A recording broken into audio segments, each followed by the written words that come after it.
Students, आज हम एक नया टॉपिक पढ़ेंगे जिस टॉपिक का नाम है आपका सिलेबल। अगर मैं सिलेबल नाम के टॉपिक की बात करूं तो सिलेबल नाम का जो टॉपिक है वो आपके सिलेबस में अलग से मेंशन नहीं है, बट ये आपके यूनिट 5 का एक टॉपिक है जिस टॉपिक का नाम है आपका पैरा लिंग्विस्टिक फीचर्स। ये टॉपिक हमने पढ़ा था पैरा लिंग्विस्टिक फीचर्स, जैसे जिसमें थे आपके accent, rhythm, stress, rate, pronunciation, quality, pronunciation, ये सब चीज़ें हमने पढ़ी थी। तो पैरालिंग्विस्टिक फीचर्स नाम का ये टॉपिक था। तो syllable is somehow a part of it. अगर मैं आपसे सिलेबल की बात करती हूँ कि exactly what do mean by syllable, आपको सिलेबल के बारे में पता होना चाहिए। सिलेबल क्या होता है? Syllable is a unit of sound. Syllable क्या होता है आपका? Syllable is a unit of sound, यानी कि ये ध्वनि का यूनिट होता है।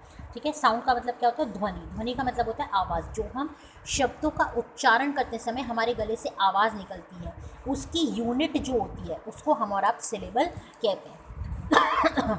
आगे सिलेबल पढ़ने से पहले हमें दो चीज़ क्लियर अप होनी चाहिए। एक होता है हमारा वॉवल और एक होते हैं हमारे consonants.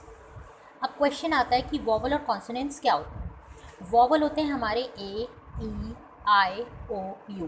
As we all know there are 26 alphabets English के अंदर होते हैं, जिसमें से 5 जो अल्फ़ाबेट होते हैं ए, ई, आई, ओ, यू, ये आपके क्या कहलाते हैं? वॉवल्स। और जो रिमेनिंग 21 होते हैं अल्फ़ाबेट्स, वो आपके क्या कहलाते हैं? कॉन्सोनेंट्स। अब क्वेश्चन आता है कि सिलेबल का वॉवल और कॉन्सोनेंट्स का आपस में क्या रिलेशनशिप है। तो सिलेबल्स क्या होते हैं? जैसे कि मैंने सबसे पहले आपको बताया कि सिलेबल का मतलब होता है syllables are the unit of sound. ठीक है, unit of sound with one vowel sound, with one vowel sound.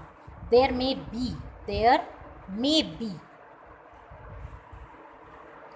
or there may not be a consonant sound। यानी कि सिलेबल क्या होते हैं? सिलेबल आपकी एक ऐसी चीज़ होती है, सिलेबल आपकी एक ऐसी चीज़ होती है, मतलब यूनिट होती है साउंड की, जिसका उच्चारण करते समय, यानी कि जब हम किसी शब्द का उच्चारण करते हैं, कोई वर्ड आपके सामने लिखा हुआ है, इस शब्द को अगर हम प्रोनाउंस कर रहे हैं तो इसके अंदर वॉवल की साउंड होगी ही होगी, और कॉन्सोनेंट की हो सकती है, हो नहीं भी सकती। अगर कोई ऐसा वर्ड है जिसके अंदर वॉवल की साउंड है, कॉन्सोनेंट की साउंड हो भी सकती है और कॉन्सोनेंट की साउंड नहीं भी हो सकती, तो ऐसे वर्ड को प्रोनाउंसिएशन के टाइम पर हम और आप सिलेबल बोलते हैं। आप ये भी कह सकते हैं कि जो वॉवल होता है आपका, ये तो आपका फर्स्ट पॉइंट हो गया। सेकेंड पॉइंट के लिए हम कह सकते हैं, हम ये भी कह सकते हैं कि जो आपका वॉवल होता है, वॉवल एक तरीके से आपके न्यूक्लियस का काम करता है और जो आपके कॉन्सोनेंट्स होते हैं वो आपके मार्जिनल एलिमेंट्स होते हैं। अब न्यूक्लियस और मार्जिनल एलिमेंट्स का मतलब क्या होता है? मान लीजिए कोई चीज़ है, किसी चीज़ में ये है, ये हमारा न्यूक्लियस है। अब न्यूक्लियस यानी कि कोर चीज़ तो होगी ही होगी, लेकिन मार्जिन उसका हो भी सकता है, नहीं भी सकता। यहाँ पर हमने तुलना की है, किस चीज़ के न्यूक्लियस को हमने माना है वॉवल और मार्जिन को माना है हमने कॉन्सोनेंट्स। यानी कि न्यूक्लियस तो किसी चीज़ में होगा ही होगा, उसकी बाउंड्री हो भी सकती है, नहीं भी सकती है। हम ये कह सकते हैं कि जो कॉन्सोनेंट्स होते हैं आपके, वो किसी भी वर्ड के अंदर कैन बी प्रेजेंट और not be present, but vowel will always be there. अब वॉवल तो हो गया, अब सवाल ये आता है कि कॉन्सोनेंट अगर होगा तो कॉन्सोनेंट कहाँ होगा, कॉन्सोनेंट की प्लेसमेंट क्या होगी। कॉन्सोनेंट की अगर मैं प्लेसमेंट की बात करूं तो consonant can be in the beginning, the consonant sound we can say that can be in the beginning, or the consonant sound can be at the end of the word, यानी कि end of the syllable। यानी कि जब हम और आप कोई भी वर्ड का उच्चारण करेंगे उसमें वॉवल तो होगा ही होगा, लेकिन जो कॉन्सोनेंट की साउंड है वो वॉवल से पहले भी हो सकती है और वॉवल के बाद भी हो सकती है।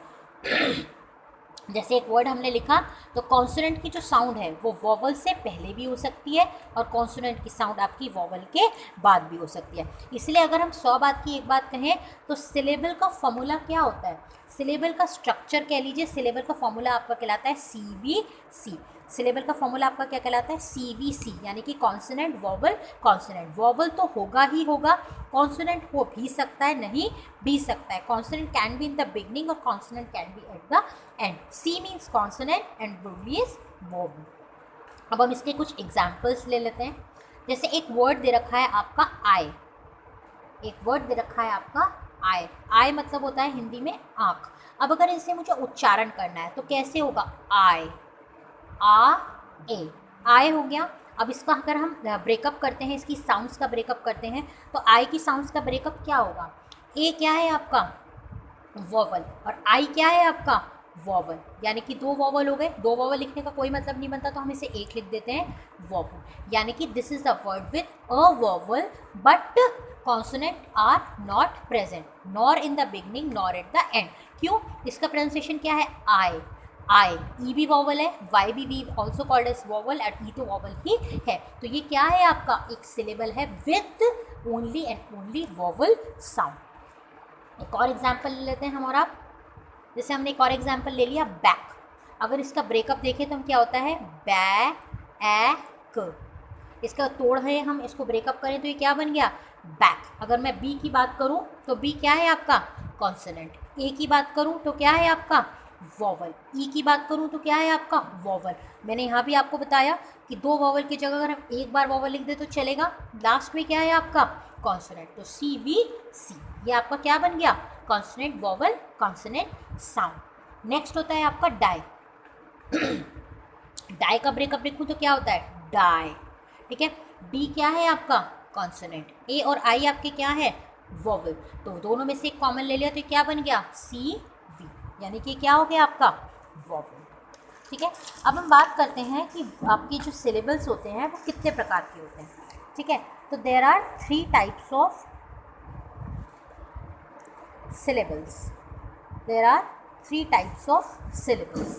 पहला होता है आपका मोनोसिलेबल, जिसे हम मोनोसिलेबिक भी कहते हैं। दूसरा होता है आपका डाइसिलेबल, जिसे हम डाइसिलेबिक भी कहते हैं। और तीसरा होता है आपका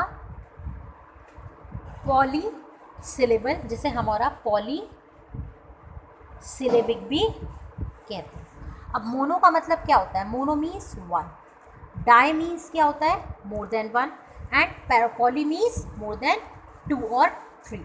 आप जैसे कह सकते हैं मोनो, अगर मैं मोनो को मैं ध्यान से पढ़ूँ, यानी कि मोनोसिलेबिक मेरी क्या होता है? तो मोनोसिलेबल का मतलब क्या होता है? The word which has only one syllable. Monosyllable क्या होते हैं?